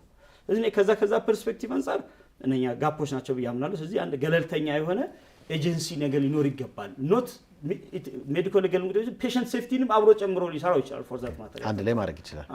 ጥሩ የሜዲካል ሌጋል ወይም የሕክምና ሰቶችን በምናነሳበት ከዛ ጋር በምናነሳበት ሰዓት እንደው ከልምድ አንፃር አንተ በርካታ ጊዜያት እንግዲህ እዚህ ላይ ነው ስትሰራ የቆየውና እንደው የማነጻጸር ስራዎችን እስቲ እንስራውን ደግሞ እንደው በመንግስት ጤና ተቋማትና በግል ጤና ተቋማት ላይ እንደው የመብዛት የማነስ የትኞቹ ላይ እንደው በዋናነት ይኖራል ብለህ ታስባለህ? ከዛም ደግሞ በዋናነት ሊድ የሚያደርጉት ምክንያቶች ምንድን ናቸው? የሕክምና ስህተቶችን በዋናነት የቶቹ ናቸው የሚለውን ደግሞ እኔ እስቲ ከልምድ አንጻር። ጥሩ ጥያቄ ነው። ጥሩ እያናዘዝከኝ ነው። የቱ ላይ ይበዛል የሚለውን ነገር ኖርማሊ ተገቢ ዳታ ያስፈልጋል ብዬ ባምንም ግን ኤቲክስ ኮሚቴ ያለውን ኤክስፒሪየንስ ልነግርህ እችላለሁ። ልምዱ ነው። አዎ ኤቲክስ ኮሚቴ ላይ ከሚቀርቡ ኬዞች መነሻ ከሆነ ከ48 እስከ 52 ነው ሬንጁ። ማለት ከመንግስት የሚመጣ 52፣ ከፕራይቬት የሚመጣ ከመንግስት 42፣ ከ48 እስከ 52 ነው ሬንጁ። አንዳንዴ 40 ቤቷን መንግስት ይወስዳታል፣ አንዳንድ ጊዜ ደግሞ 40 ቤቷን ፕራይቬት ይወስዳታል። የመለወጥ ነገር አለ። አዎ ቁጥሯ ግን ኦልሞስት ግን 50-50 ነው ብለን እንሂድ ከተባለ ለምን መሰለህ? ኖርማሊ አሁን የጤና ዘርፉን እንደ አዲስ አበባ ብትወስደው እኮ 50% ተገልጋይ እኮ በግል ላይ ነው ያለው፣ 50% በመንግስት ላይ ነው አገልግሎቱ እየተሰጠ ያለው። ስለዚህ ተቀራራቢ የምትለው አይነት አገልግሎት አሰጣጥ ቁጥር ስላለ ኖርማሊ ሜዲካል ማል ፕራክቲስ እንደ ማል ፕራክቲስ አሁን ከየትም መጣ ከየትም ሜዲካል ፕራክቲስ ሁሉም ቦታ ላይ አለ። ቢኢት ኮምፕሬሄንሲቭ ሁን፣ ክሊኒክ ሁን፣ መካከለኛ ሆስፒታል ሁን፣ ጀነራል ሁን፣ ዋትኤቨር ኢት ኢዝ ሁሉም ጋር ሕክምና ስህተት የእውቀት ልምድ ያለው አይልም፣ ጀማሪ አይልም፣ መካከለኛ አይልም፣ ሲኒየር አይልም፣ ጁኒየር አይልም፣ ፕራይመሪ ኬር አይልም፣ ወይ ደግሞ ከፍ ያለ ኬሮች አለ። ስለዚህ ሕክምና ስህተት አሜሪካ ላይም አለ፣ አውሮፓም አለ፣ አፍሪካ ውስጥ ኤቭሪዌር አለ። ኢፍ ዩ ቴክ ለምሳሌ ዩሮፕ ከ10 እስከ 12% ሆስፒታላይዜሽን ከኢረር ጋር የተያያዘ ነው። 12% ሆስፒታላይዜሽን ኢረር አለበት ከተባለ ኢትዮጵያ የምኑ ጋር ያለችው የሚለው ነገር ዝም ቢያሳስበኛል ለራሴ። ማለት ዳታ ያዘው ማህበረሰብ በዚህ መልኩ ራሱን ገለጸ። አሁን ሰዎች የውጭ ሕክምና ብለው ከዚህ ሲሄዱ ውጭ ላይ ሕክምና ስህተት የማያገኛቸው የሚመስላቸው ማህበረሰቦች የሕክምና ስህተት ራሱ ኢትዮጵያዊ የሚመስላቸው እንደ አይደንቲቲው ራሱ እውነቱን ለመናገር ባለሙያዎቻችን ራሱ ከውጭዎቹ ጋር ሲወዳደሩ ሁልጊዜም የተመሰገኑ ናቸው። እውነት ነው። ፎር ዘ ሞስት ፓርት እውነት ነው። ክህሎትና ለምን መሰለህ እኛ ድሆች ነን። ሁሉም በሽታ እዚህ ሀገር አለ ገብቷል። በቲዮሪ የምትማረው ነገር እኮ የለም። የሚማሩት ነገር ብዙ ነገር በተግባር ነው የሚማሩት የኛ ባለሙያዎች። ውጭ ላይ እኮ የሆኑ በሽታዎች እኮ ጠፍተዋል። ስለዚህ በአየር ላይ ነው የሚያስተምራቸው። ጽንሰ ሀሳብ ቴዎሬቲካሊ ነው። እኛ ጋር ኬዝ ሎዱም ስላለ ደጋግሞ የሆኑ ኬዞችን አይቶ ከመስራት አንጻር በጣም ብቁ ባለሙያዎችን እናፈራለን እኮ እኛ። በውጭ ላይ እጅግ በጣም የተመሰገኑ ናቸው። አልቲሜትሊ ግን ሕክምና ስህተት ኖርማሊ እንደ ሕክምና ስህተት ይዞት የሚመጣው ተጽዕኖና ኢምፓክት ያልተጠናበት ሀገር ስለሆነ እና በተገቢ መረጃ ሳልተያዘበት በከተማ ለምሳሌ በገጠር ተብሎ በክሊኒኮች ላይ፣ በሆስፒታሎች ላይ፣ በዩኒቨርሲቲ ሆስፒታሎች ላይ፣ በኮምፕሬሄንሲቭ ሆስፒታሎች ላይ ወዘተ ተብሎ ዳታው በአግባቡ መያዝ አለበት። ግን ቁጥሩ ከፍ የሚልባቸው ቦታዎች ግን አሉ። ቁጥሩ ከፍ የሚልባቸው ቦታዎች ተማሪዎች ያሉበት ቦታ ነው። ኢንተርኖች፣ ሬዚደንቶች ያሉበት ቦታ ላይ ቁጥሩ ከፍ ይላል። በተለይ ደግሞ ከ36 ሰዓት በላይ የሚሰሩ ባለሙያዎች ወይ ደግሞ እስከ 36 ሰዓት የሚሰሩ ባለሙያዎች ባሉበት ቦታ ላይ ሜዲካል ኢረር ደብል ወይ ትሪፕል ያደርጋል ይላል። ያኛው የሚሆነው ተማሪዎች ስላሉ አይደለም፣ ችግሩ ያ አይደለም። ተማሪዎቹን የሚቆጣጠር ተማሪዎቹን ሱፐርቫይዝ የሚያደርግ ባለሙያ ባለመኖሩ ነው። ያልተገባ ፍሪደም ለሬዚደንቶች፣ ያልተገባ ፍሪደም ለኢንተርኖች እንሰጥና ለተለማማች ተማሪዎች ሰጥተን ዋናው ሊቆጣጠራቸው የሚገባ ባለሙያ ሌላ ቦታ ነው ያለው። የሆነች ነገር በመርህ ደረጃ ነገር እንዲያውቁ ይደረጋል። ከዛ ተግባራዊ ስራውን ደግሞ ቆሞ ማለማመድ ሲገባው እዛች ላይ ጋፕ ይፈጥራል አለማማቹ ደግሞ ሱፐርቫይዝ የማድረግ ግዴታ ያለበት። እዚህ በአሰምሽን ለመስራት ይገደዳል ባለሙያው። ያው ታካሚዎችን ከማትረፍ አንጻር ዝም ብለህ አታይም።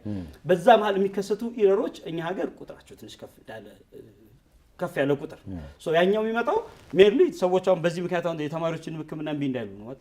አልቲሜትሊ ሱፐርቫይዝድ የሆነ ሬዚደንት ሱፐርቫይዝድ የሆነ ኢንተርን እንደ ማንኛውም ሐኪም አገልግሎትን ይሰጣል።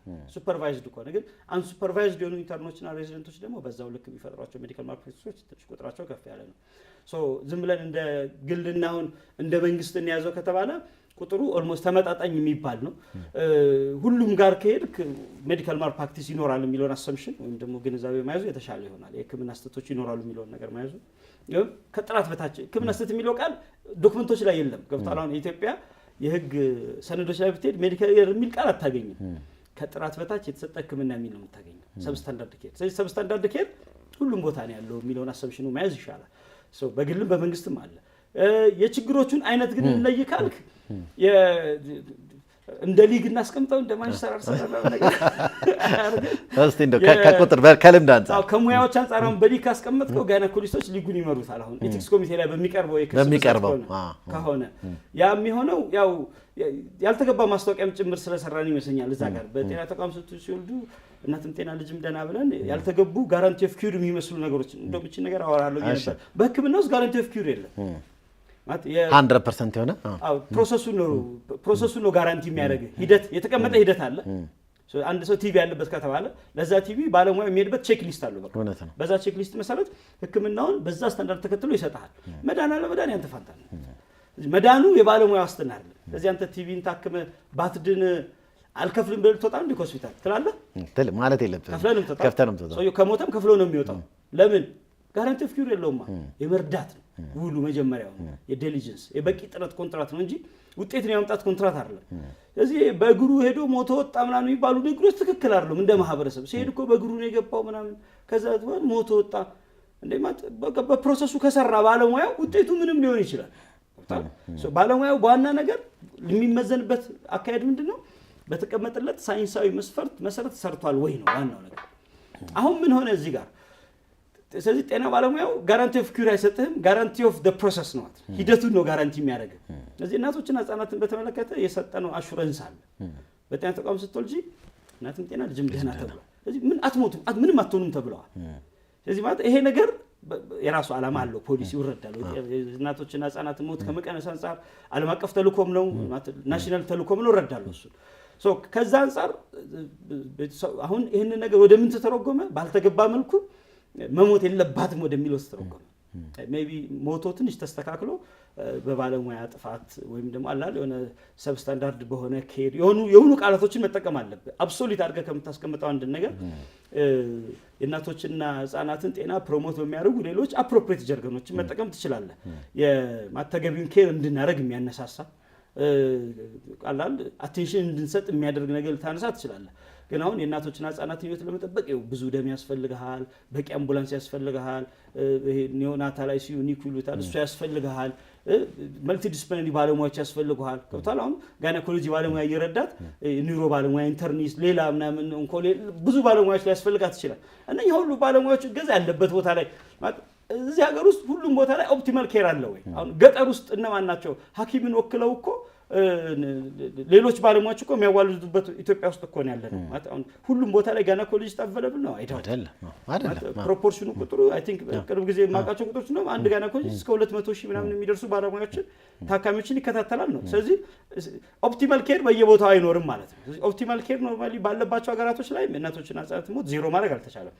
ግን በእኛ ጥፋት ግን መሞት የለባትም በእኛ ኬርለስነት በእኛ ቸልተኝነት ተቋም ውስጥ ባሉ ጋፖች መሞት የለባትም ፕሮሞት ማድረግ ይቻላል ያ ነገር ነው ቁጥሩን ከፍ ያደረገው 35% ሰዎች እንደውም ሜዲኮ ሌጋል እንደ ኢትዮጵያ ትንሽ ወገግ አድርጎ ማህበረሰቡ ዘንድ አዌርነስ ከመፍጠር አንፃር የራሱ የሆነ ሚና ተጫውቷል ብዬ አምናለሁ ለምን ሰዎች ሞትን እንቢ ማለት ጀመሩ እግረ መንገድ አያይዘው እንደውም በእናቶች ሞት ግርግር የሴት እናቶችን ሞት አንቀበልም የሚል ኢቲክስ ኮሚቴ ላይ እንደዛው ላከዙስ መታያቃሉ ማለት በወሊድ ላይ ያለች እናትን ነው ኖርማሊ ያ ራሱ ሪፈር የሚያደርገው ግን በወሊድ አይልም ግን ማህበረሰቡ ሲረዳው በወሊድ አድርጎ አልተረዳው የእናቶች ሞት ብዙ ጊዜ የወላድ እናቶች ሞት ከሚል ቃላት ይልቅ ባለሙያዎች ሲጠቀሙ የእናቶች ሞት ከመቀነስ አንፃር ነው የሚለው እዚህ እናት የሆነ በሙሉ ሁላ መክሰሱላ ጀምሮ ነበር የሆነ ጊዜ ላይ እኮ ያ ነገር የፈጠረው ነው ከዛ ኦርቶፔዲክስ አለ ከዛ ሰርጀሪ አለ ዝም ብለን እንደ ስቴፕ ኬድል ሊመሩት እነኚህ ናቸው እነኚህ 65% ናቸው ሶስቱ ከአጠቃላይ ከሚቀርቡ ኬዞች ለምን የሚታይ ነገር ስለሚሰሩ ነው ያው ትንሽ ለመክሰስ በጣም ብዙ ሲሰራ ደግሞ ያው ብዙ ነገሮች ይኖራል ቀላል ነገር ማለት ማህበረሰቡ ይሄን ቀላል ነው ብሎ አስቦታል ግን በጣም ኮምፕሊኬትድ ነው እዚህ ጋር ያለው ዴዝ በምን መጣ የሚለው ነገር በአግባቡ ለይተ በተለይ ደግሞ ብዙዎቹ ባለሙያዎች ከሲስተም ጋር በተያዙ ክፍተቶች ጭምር ነው የሚከሰሱት ማለት የሲስተሙን በርደን ባለሙያው እንዲሸከመው ያደረግነው መቼም የኢትዮጵያን ጤና ስርዓት እናስተካክል አንችልም ባለሙያው ራሱ ላጠፋው ነገር ይጠየቅ ሲስተሙ ራሱ ላጎደለው ነገር ይጠየቅ ሲስተሙ እኮ ባለቤት አለው እውነት ነው ማለት አድሚኒስትሬቲቭሊ ተቋም ረን የሚያደርግ ሰው አለ ሲስተሙንም እኮ የሚቆጣጠር እኮ ተቋም እኮ አለ ወረዳ ጤና ቢሮ አለ ዞናል ጤና ቢሮ አለ እኮ የክልል ጤና ቢሮ አለ ፌደራል ጤና ሚኒስቴር እኮ አለ ማለት እነኛ አካላቶችም ለዘረጉት ሲስተም እኮ ኃላፊነት አለባቸው ያኔ የዘረጉት ሲስተም እያሰራ ነው ወይ ለምሳሌ ላይዘን የሚባል ሪፈራል ስርዓት አለ ለምሳሌ ላይዘን የሚባለው ሪፈራል ስርዓት ውስጥ አንድ ታካሚ ከአዋሳ አዲስ አበባ መምጣት ብትፈልግ አዲስ አበባ ላይ ያለው የላይዘን ሴንተር ስልክ ካላነሳ እኮ ያቺ ታካሚ እኮ አዲስ አበባ መምጣት እኮ አትችልም ያሰራር ሰንሰለት አላቸው በቃ ዝም ብለህ ያለ ላይዘን ከመጣ ማንም ሰው አያስገባህም አልደወልክም ነው የምትባለው መጀመሪያ መደወል አለብን ስለዚህ ማለት ላይዘን ስርዓት እንደ ስርዓት አሁን ሪስፖንድ እያደረገ ነው ወይ የሚለው ነገር አብረህ ቴስት ማድረግ አለብህ። እየሰራ ነው ወይ ውጤታማ ነው ወይ ጤና ባለሙያና ጤና ተቋማቶችን መቆጣጠርበት ስርዓት ለታካሚዎች ፔሸንት ሴፍቲ እያመጣ ነው ወይ የሚለው ነገር እኮ የመቆጣጠር ኃላፊነት እኮ አለበት ሲስተሙ። ልክ ባለሙያዎች አጠፉ ብለን እንደምጠይቀው ሲስተሙን የሚጠይቅልን ሰው ያስፈልገናል። ተቋማቶች ውስጥ ያሉ አድሚኒስትሬቲቭ ሃይራርኪዎችን ደግሞ የሚጠይቅልን ተገቢውን ግብአት ጥራት ያለው ግብአት ከማቅረብ አንጻር ራሱ ለምሳሌ ጤና ተቋማቶች ውስጥ ሁሉም የራሱ ኃላፊነት አለበት። እነኛ ኃላፊነቶችን ያልተወጣንም ሰው የምንጠይቅበት ስርዓት። ስለዚህ ፕሬሚሱንም መጠየቅ ህግ ያስፈልገናል፣ ባለሙያንም መጠየቅበት ህግ ያስፈልገናል፣ ሲስተሙንም መጠየቅበት ህግ ያስፈልገናል። ከዛ እነኚህን ደግሞ አንድ ደግሞ ጠቅላላ አድርጎ የሚሰራ ደግሞ ገለልተኛ ኤጀንሲ ያስፈልገናል። እኛ አሁን ያተኮርነው ባለሙያ ላይ ብቻ ነው። ባለሙያን ብቻ ነው እያሯሯጥን ያለነው። ሶ ብዙሃኖቹ ኬዞች ከሰርጂካል ጋር የተያዙ ናቸው።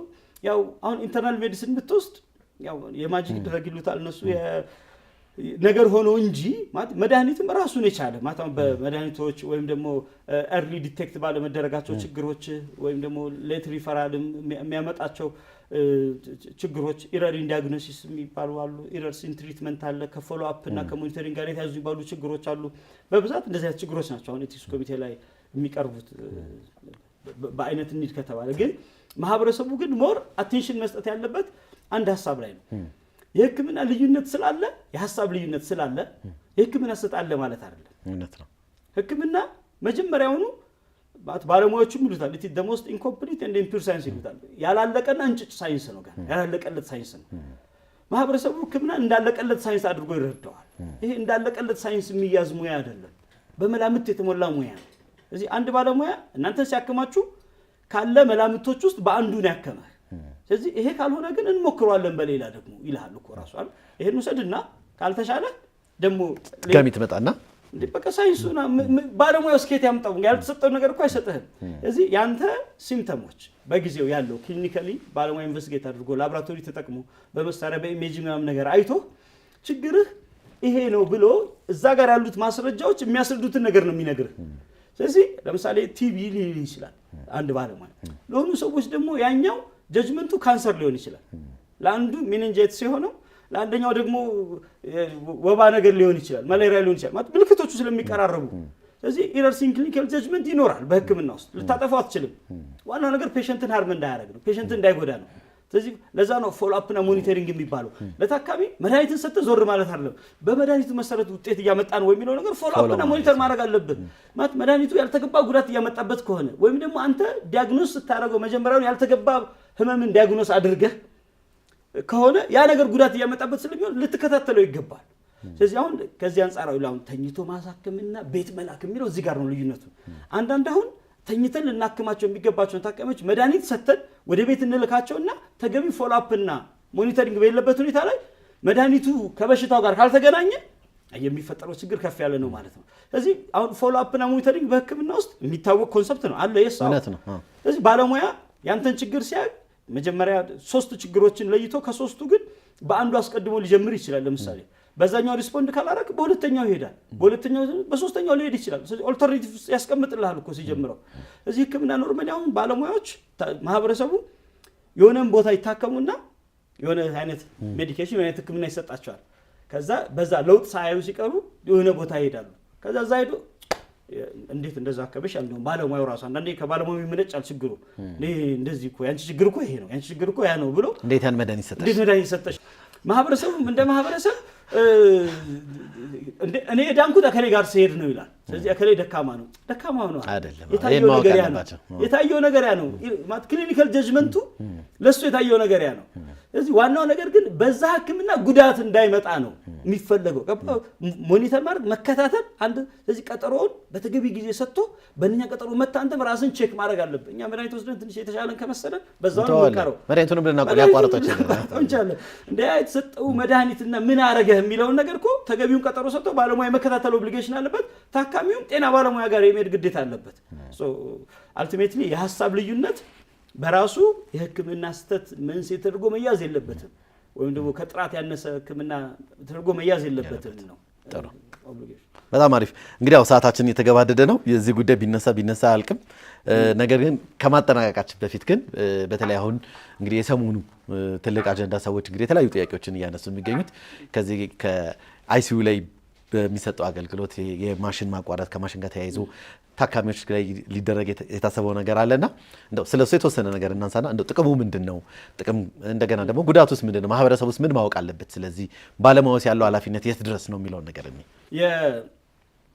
የዩትኒዥያ ጉዳይ ወይም ኖርማሊ ዩትኒዥያ የሚባለው እኔ አዋጁን ሲወጣ ኮርቲሙስ ነበርኩ። ኦኬ ኮንሰፕቱን አቋም ዩትኒዥያ ኖርማሊ ሜርሲ ኪሊንግ ይሉታል። ለታካሚው ጥቅም ተብሎ የሚሰጥ ታካሚ ኖርማሊ ለመጥቀም ነው እንግዲህ አሁን ታካሚዎች መጥቀም የሚለው ብዙዎች ያነሱት ምስና ታካሚው መጥቀም ኮንሰፕቱ ታካሚውን ኖርማሊ አሁን ኢሪቨርሰብል የሆነ ኖርማሊ አሁን ሞት የሚባለው ነገር የሶስት ነገሮች ጥርቅም ታካሚው የብሬን ዴዝ ሊኖረው ይገባል። ስለዚህ አይምሮ ስራ ማቆም አለበት። ሪስፓራቶሪ አሬስት ሊኖረው ይገባል። የመተንፈሻ አካላቶች ስራ ማቆም አለባቸው። ከዛ የልብ ስራው ማቆም አለበት። ባለሙያዎች ሞት ሊወርዱን ይችላሉ። የሶስቱ ኮምቢኔሽን ነው ኖርማሊ ሞትን አንድ ሰው ሞቷል እንዲባል ክሊኒካሊ እነዚህ ሶስቱ ነገሮች አንድ ላይ መገኘት አለባቸው በመርህ ደረጃ። ግን አሁን አንዳንዴ ብሬን ዴዙ ይከሰትና እነኚህ ነገሮች ግን በአርቲፊሻል ሜካኒካል ቬንቲሌተር ሊሰሩ ይችላሉ። ገብቷል። የሳምባና የልብ ስራን አሲስት የሚያደርጉ መሳሪያዎች ማሽኖች አሉ። ስለዚህ ታካሚ አሁን በብሬን ደረጃ እኮ ሞቷል። አሁን በአይምሮ ደረጃ ታካሚ ሞት ገጥሞት አይምሮ ሞቷል። ስለዚህ ሰውነታችንን የሚያዘው ክፍል የለም ማለት ነው። ስለዚህ ታካሚው አካባቢውን አይለይም ሁኔታዎች። ስለዚህ ህይወትን አንቲሲፔት ማድረግ አይችልም። ቱ ዘ ፊውቸር እኔ እናንተ አሁን ከነገ ወዲያ አንቲሲፔት ማድረግ እንችላለን። ነገን እሱ ህይወትን አንቲሲፔት ማድረግ አቁሟል። በቃ ያለበትን ሁኔታ ስለማይረዳ ማለት ነው። ስለዚህ ዴዝ ገጥሞታል። ፕራክቲካሊ ማሽኑ ነው ህይወት እንዳለው ያስመሰለው። አሁን በውጪ ላይ ያለው ፕራክቲስ ዌስተርኑ ማህበረሰብ ላይ ለምሳሌ ያለውን ፕራክቲስ ከሄድን ሌሎች አፍሪካ ሀገራቶችን ጨምሮ ይሄ ዩትኒዥያ የሚባለው ሜርሲ ኪሊንግ ይሉታል። እንግዲህ የምህረት ግድያ እንደማለት ነው። ታካሚዎች ለምሳሌ ለረጅም ጊዜ በመኪና አደጋ በተለያዩ የጤንነት ሁኔታዎች ውስጥ ሆነው ከባድ ኢሪቨርሰብል የሆነ ሊቀለበስ የማይችል የጤና ሁኔታ ውስጥ ሲሆኑ ቤተሰቦች ላይ ትራውማ አለ። ገብቷል ማለት ለ20 ምናምን ዓመት ለ40 ምናምን ዓመት ለ50 ምናምን ዓመት ሰዎችን አስተኝቶ ማከም ማሽኑ ብቻ ስለረዳቸው ብሬናቸው ግን በሆነ አይነት መልኩ ሪከቨር ማድረግ አልቻለም። እነኛ ሰዎች በማሽን ላይ ብቻ ስለሚተነፍሱ ብቻ በማሽን ላይ ህይወቱ አለ የሚል አሰምሽን ወስዶ ነው የሚለው። ያ ነገር ግን ኢኮኖሚካል ሪስክ ጫናዎች አለው፣ ራሱን የቻለ ሶሳይታል ጫና አለው። ቤተሰብ በራሱ አቅሙን ገንዘቡን አንድ ሰው ቬንቲሌተር ላይ ሆኖ በኢትዮጵያ ኮንቴክስት ምን ያህል ጊዜ ሊቆይ ይችላል? ለምሳሌ በጣም ኮስቲ ነው። በመቶ ሺዎች በየቀኑ አይሲ ውስጥ የሚከፈልበት ሀገር ውስጥ ኢትስ ቬሪ ኤክስፔንሲቭ።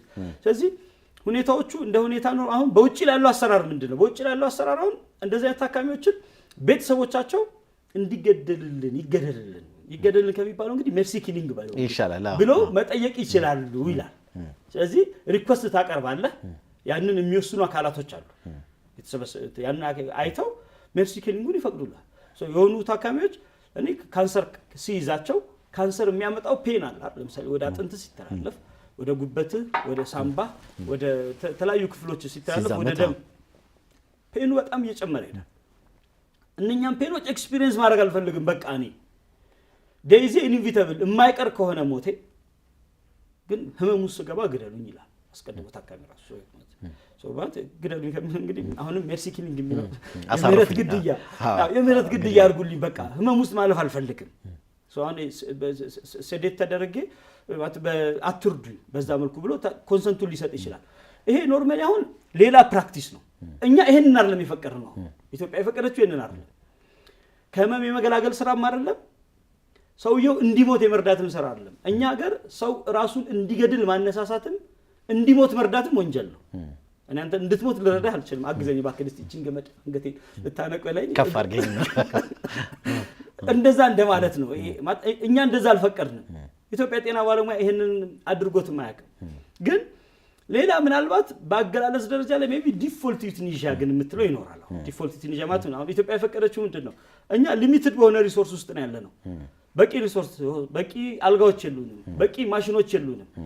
ስለዚህ አሁን ቬንቲሌተር ላይ ሆነው ብሬን ዴዝ ገጥሟቸው መቼ እንደሚነቁ ማይታወቅ ምናልባት ደግሞ ኢሪቨርሰብል የሆነ የጤንነት ሁኔታ ያላቸው በሳይንሱ ደረጃ ላይ ኢሪቨርሰብል በቃ ባለሙያው በቃ ጨርሻለሁ እኔ ከዚህ በኋላ አንተን ኢንፌክሽንህን ማኔጅ ማድረግ እንደው ቤድራሽ ነገር ይሄ አልጋ የሚለጥን እሱን ማኔጅ ማድረግ እንደው ጽዳትን መጠበቅ ሆስፒታል ላይ ካልሆነ በስተቀር ለአንተ ያለኝን መድኃኒት ጨርሻለሁ እንደ ህመም ማስታገሻ መስጠት ወዘተ ካልሆነ በስተቀር አንተን ኩሬቲቭ ይሆነ አንተ ሊያድኑ የሚችሉ ካለበት ችግር የሚያወጣ ወይም ደግሞ እንድታገግም ሊያደርግህ የሚችል አይነት ህክምና ልሰጥህ የማይችልበት ሁኔታ ላይ አንተ መኝታውን ይዘው ቁጭ ብለሃል። ሌሎች ታካሚዎች ደግሞ ያንን ቢያገኙ ደግሞ የሚድኑ አሉ። ለምሳሌ አሁን አንድ ፐልሞናሪ ኤምቦሊዝም የሚባል ለምሳሌ አሁን የረጋ ደም ሳምባ ላይ የተቀረቀረበት ታካሚ ማሽን ብቻ ነው የሚፈልገው። በቃ ማሽኗን ካገኘ ባለሙያው ደም የሚያቀጥን መድኃኒት ሄፓሪን እየሰጠ ሊያድነው ይችላል። እዚህ ማሽኑ ቬንቲሌተር የሚባለው ማሽን ህይወት አድን ነው። ያንን ማሽን ግን አንድ ሰው ይዞት ምን ያህል ጊዜ ይቆይሽ? ምን ያህል ከዛ ማሽን ላይ የሆነ ጊዜ በቃ የማትጠቀምበት ከሆነ ከማሽኑ ላይ በሰላም ልንገላግልህ ይገባል። ይሄኛው ሌሎች ሰዎችን በዛ ማሽን ቢጠቀሙ የሚድኑ የሚያገግሙ ሰዎች አሉ።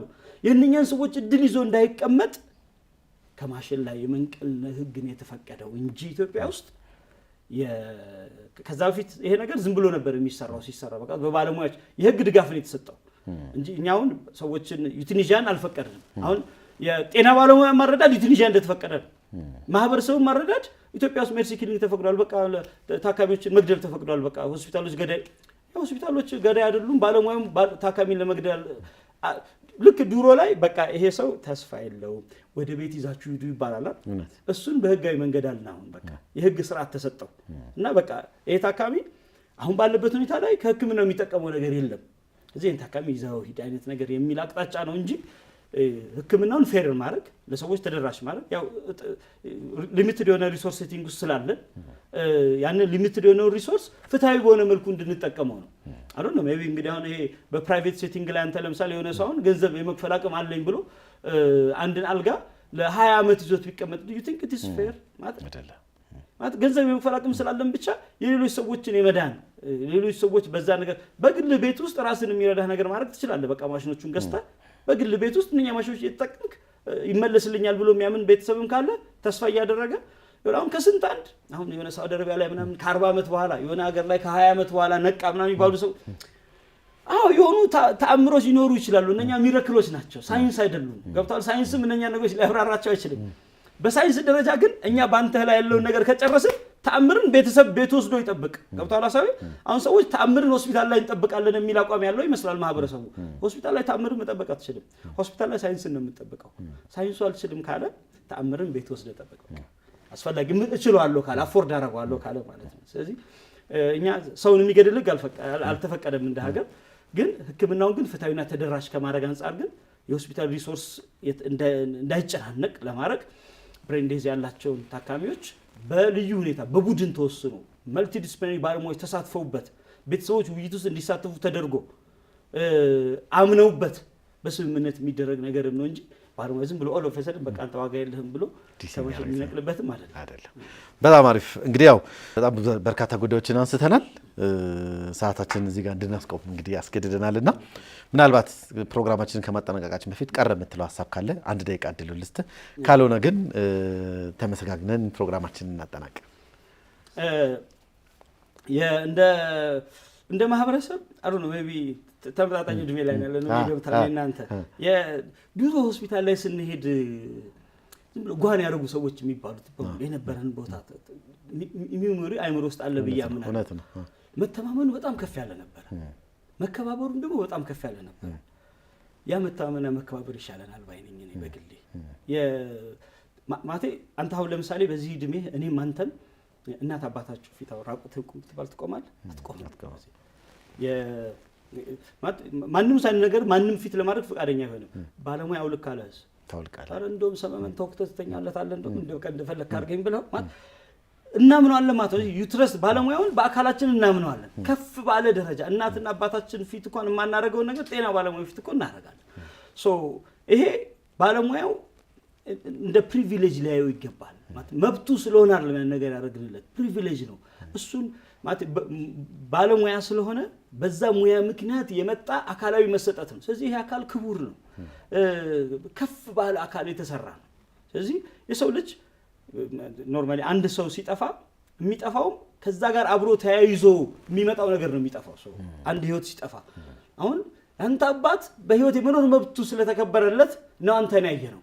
የአባትህን የሆነ ሞተ ስንል የሚሞተው አንተም ያንተ ልጆችን አብሮ ተያይዞ የመጣው ነገር ነው የሚሞተው። ስለዚህ አንድ ህይወት ባልተገባ መንገድ ስትወሰድ ከዛች ህይወት ጋር ተያይዞ የሚመጣው ነገር በሙሉ ነው የሚወሰደው አንድ ሰው ብቻ አይደለም የሚሞተው ማለት ነው ሐረጉን ነው የወሰድከው እኔ ማው ልጆች አሉ ለምሳሌ ስለዚህ እነኛን ልጆች ነበር የምትወስደው ማለት ነው እኔን ብትወስደኝ ያስቀድመ ስለዚህ አንድ ሰው ለመታከም ሲመጣ የመጣው አንድ ሰው አይደለም ረጅም ሰንሰለት ነው የመጣው ያ ሰው በህይወት ቢኖር ኖሮ ወደፊትንም ጭምር የሚፈጥረው ለሀገር የሚያበረክተው ለማህበረሰብ የሚያበረክተው ነገር ነው አብረህ የምትወስደው ስለዚህ እይታችን አንድ ሰው አይደለም አጠገባችን የመጣው ዘር ነው አጠገቤ የመጣው ወደፊት ኢትዮጵያ ወደፊቱ ማህበረሰብ ነው እኔ ጋር የመጣው ስለዚህ አሁን የተለያዩ አካባቢዎች ላይ እኮ ይሄ አካባቢ የከሌ ነው ትባላለህ ከሌ ዘር ናቸው አንድ ሰው የሆነ ተአምር ላይ ደርሷል የዛ ሰውዬ መኖር መብት መጠበቅ እንደዚህ ያመጣል ማለት ነው ሰው ጤና ባለሙያው በዛ መልኩ ቢረዳው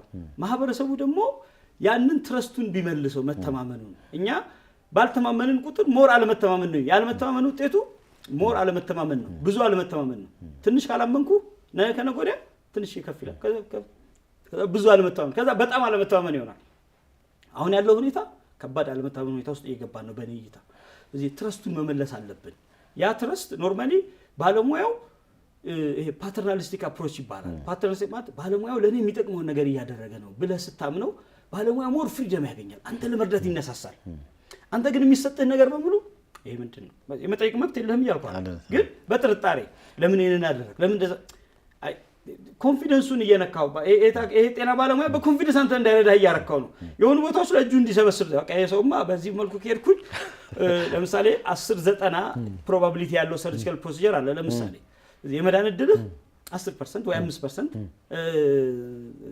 የመሞት እድል ደግሞ 90% ሊሆን ይችላል ለምሳሌ ትልቁ አንጀት ፈንድቶ ለምሳሌ አፔንዲክስ ለምሳሌ አፔንዲክስ ይባላል እሷን አብጦ ይፈነዳል ሲፈነዳ ሰውነት በሙሉ ኢንፌክሽን ሊሆን ይችላል እንደዛው ጋር በፕሮሲጀር ሊድን የሚችልበት እድል አለ ግን አንላይክሊ ነው ቁጥሩ በዛ ሁኔታዎች ውስጥ ባለሙያ ላይ ኮንፊደንስ ካልፈጠርክበት እንዴት ይረዳሃል አንተ መጀመሪያ መተማመኑ መኖር አለበት በጠባብ ቁጥሮች ውስጥ ባለሙያው ሊረዳህ ይችላል በ5% ፕሮባቢሊቲዎች ውስጥ በ10% ፕሮባቢሊቲዎች ውስጥ ሊረዳህ ይችላል በ90% ፕሮባቢሊቲዎች ውስጥ ደግሞ ሊረዳህ ይችላል ስለዚህ ያ ነገር ሊኖር የሚችለው መተማመን ሲኖር ነው ስለዚህ ማህበረሰቡ ጤና ባለሙያውን ማመን አለበት ትረስቱ መፈጠር አሁን እኛ ትረስቱን እንትን አድርገናል ተሸርሽዋል እንደ ማህበረሰብ ለጤና ባለሙያ ያለን ትረስት ተሸርሽዋል ስለዚህ ጤና ባለሙያውን ትረስት መፍጠር አለብን ግን ደግሞ ባለሙያዎች ደግሞ ኮሚኒኬት ማድረግ አለባቸው በተገቢ መንገድ የሚያደርጉትን ነገር እያንዳንዱ ሂደቱን ፕሮሲጀሩን ፕሮሰሱን በህክምና ውስጥ ያለውን ጥቅም ጉዳት ለታካሚው በተገቢ ቋንቋ ታካሚ በሚገባው ቋንቋ በአግባቡ የማስረዳት ኃላፊነታቸውን መወጣት አለባቸው ይሄ ለሶስት አካላቶች ማስተላለፈው መልእክት ነው በጣም መሰግናለሁ ጥሩ ቆይታ ነበር መሰለኝ በጣም አሪፍ እኛም እንግዲህ እዚህ መተን እንዲያነ ቆይታ እንድናደርግ ስለፈቀድክ በተመልካቾቻችን ስም እጅግ አድርጌ አመሰግናለሁ እኔም ቴንክ ዩ ቬሪ ማች በጣም ደስ ብሎኛል ተመልካቾቻችን ስትከታተሉ የነበረው የዚህ ሳምንት የጤና ጥበብ ፕሮግራማችን የስካውኑን ይመስል ነበር ሳምንት በሌላ ፕሮግራም እስክንገናኝ እስከ ሳምንት ጤና ይስጥልን